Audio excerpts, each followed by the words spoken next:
Avant la dégustation, il y a beaucoup d'étapes pour le vin et la vigne. Parmi ces étapes, un moment clé, la taille de la vigne. Mais c'est une tâche pénible et répétitive. Alors le projet R2T2, qui signifie robot de taille de vigne, amène une vraie solution robotisée, comme porteur de projet, Vinovalie, union de caves coopératives sur les vignobles de Fronton, Gaillac et Cahors, qui regroupe 400 vignerons.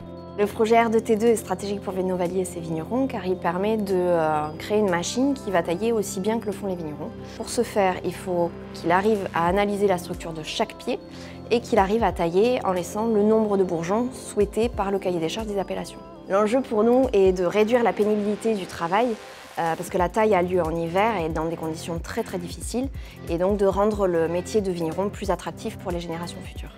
Pour le développement du robot, nous voici à Toulouse avec le LAS. Ici, les chercheurs réalisent des essais en laboratoire, mais également avec le dispositif monté sur machine agricole. Objectif, optimiser les mouvements du robot et l'intégration logicielle. Donc il s'agit de planifier des trajectoires pour chacun des bras qui soient faisables, qui soient sans collision et qui exploitent au maximum la dynamique des robots, les possibilités du robot pour tenir les contraintes temporelles. Le second défi va être de définir une architecture logicielle sûre de fonctionnement, donc faire en sorte qu'on puisse orchestrer toutes les fonctions qui interviennent dans le process de taille de vigne et faire en sorte que si à un moment donné, une de ces fonctions est en défaut, qu'on puisse passer dans un mode alternatif qui va permettre de continuer la tâche sans avoir à éteindre la machine et puis la redémarrer comme on le ferait sur Parmi les autres partenaires du projet, l'Institut français de la vigne et du vin, l'ICAM, Institut catholique des arts et métiers,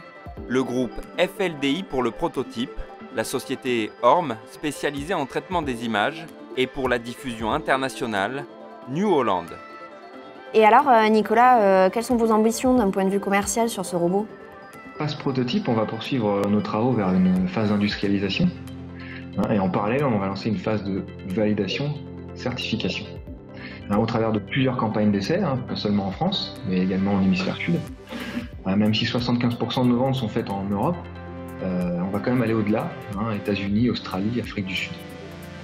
Il faut savoir que le porteur autonome que l'on développe, il pourra également être utilisé pour d'autres travaux, tels que la pulvérisation ou le travail du sol. Le projet a été labellisé par Agri-Sud-Ouest Innovation.